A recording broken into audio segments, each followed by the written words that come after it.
Yo, what's going on, guys? It's me back from another video. So, with Fallout 76 coming out extremely soon, and by extremely soon, I mean tomorrow, Wednesday the 14th. Currently, this video is coming out on the 12th of November, or not the 12th, sorry, the 13th, on a Tuesday. And right now, it is currently the 9th, so yeah, I don't know why I wanted to point that out, but I did. But anyway, with Fallout 76 approaching very soon, I wanted to let y'all know if the game was even worth it. So, with the beta testing, I got a solid about 16 hours in of gameplay. I didn't get all of the game footage from the entire 16 hours because that's crazy, but from Fallout 76, what I've gained from it is that it's actually pretty fun. So, it's fun because, for me, I like the multiplayer for it because everyone I met in the game in multiplayer was very nice. I don't know why, they were just nice in general, and that just brought the game up for me more. And I also enjoy the fact that you could invite people to PvP or just start shooting them, which it's different from a normal Fallout, and I know that makes some people extremely mad because they're used to the normal story mode with the deep story like most Fallouts have. So I understand why people are mad about the multiplayer. So I enjoy the multiplayer aspect of it, and with the story mode, or yeah, the story mode, which there basically isn't, it's all like on cassette tapes, and there's like the journal overseer, I think, where you just like go through the basics of like how to play the game. That's pretty easy, but they have cassette tapes that you can play, and it has a story to each cassette tape and like tasks to do around the map through each cassette tape.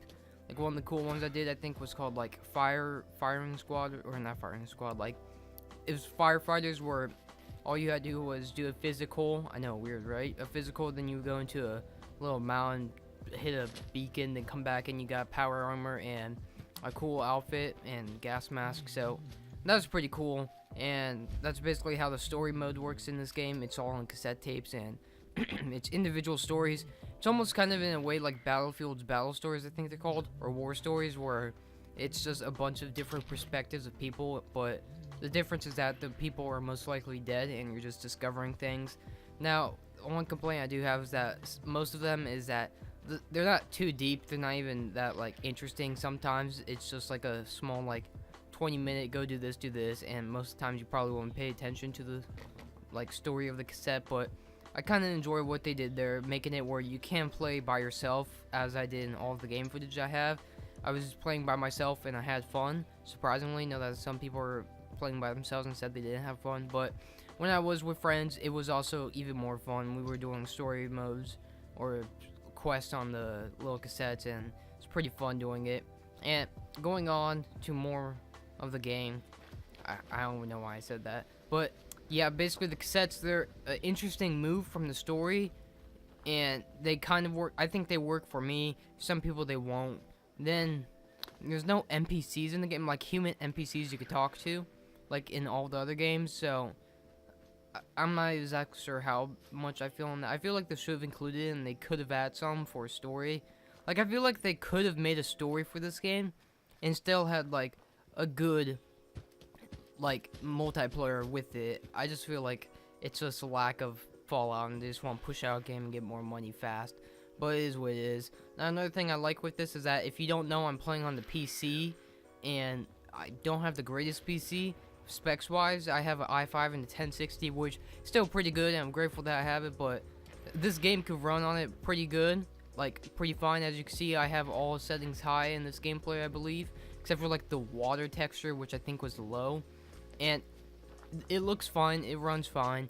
But it's also because you're running on a super outdated engine, like super outdated, and the graphics also look like kind of crap.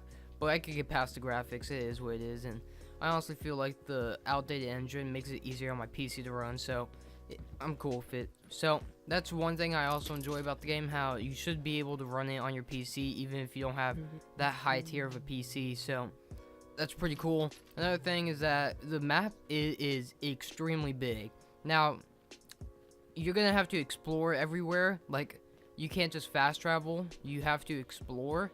And before you start writing the comments, let me finish this.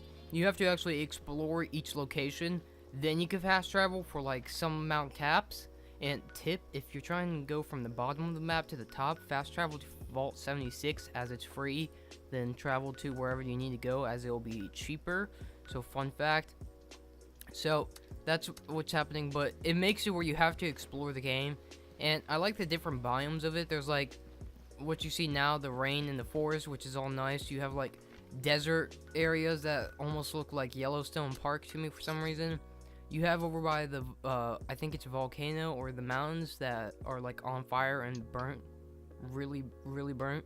So that's there. Then the places I haven't explored are the right side of the map and the left. I know for a fact there's a swamp area, but I haven't gotten there yet. So the fun part of this is that I couldn't explore all of the map in the amount of hours I had to play. So there's a lot of map to explore, which will keep people busy for a long time. But another thing is that it gets boring sometimes. You're just walking, and if you don't have any aid or any medicine, like I did at one point where I had like actually no aid for myself and I was like infected, had no water, had no food, then it just gets annoying because all you do is die, respawn, and it just gets repetitive. But should be good if you just play the game strategically and use your medication right.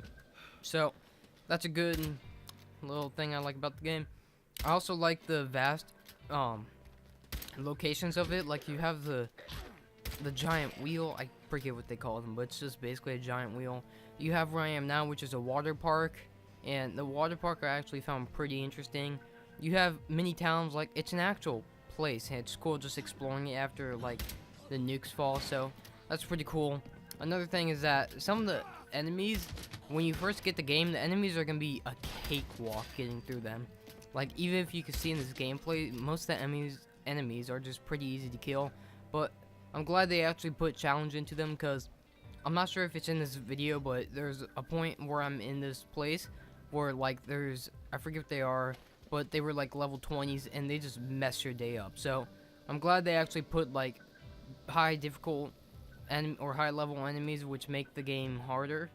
So there's a little bit of challenge. It's not just a cakewalk, because for like the first like 20 minutes of my gameplay when I first started, everything was a breeze. Just killing enemies just like that. I was like, is it really gonna be like this the whole time? So I'm glad they added challenges. You just have to go to different areas. From what I've found, if you go to the very bottom of the map, that's where all of the high levels are for me. Like I went down there and there's like level 20 ghouls just messing my day up. Then there was like level 50 people or level 50 dragons and mutants just walking around. So I'm glad they put variety into it. So going on to some other things, I also really enjoy the weapon. So they add in condition back, which is basically if you played Fallout 76, you have to repair your weapon and like repair your armor. And some people don't like it, as in Fallout 4 didn't have it. People didn't like it, and that was cool. I understand why they didn't like it, but I actually personally enjoy it, as I just done another Fallout Vegas gameplay, or walkthrough, or game through, whatever you want to call it. And so I'm used to the repairing everything, so it's basically second nature to me at this point. And I just kind of like the feature. I know it's annoying sometimes, but I feel like it brings another layer of realism to the situation you're in, because the guns are bound to wear out. They were either crafted from yourself or you found them after a nuclear bomb dropped. Like, I just like what they did with it. So that's back. So some things I don't like is that I was praising how this game could run on my PC fine, but there's actually some times where I have frame drops, and it doesn't happen too often, but it gets annoying because if you experience frame drops, you know how annoying it is.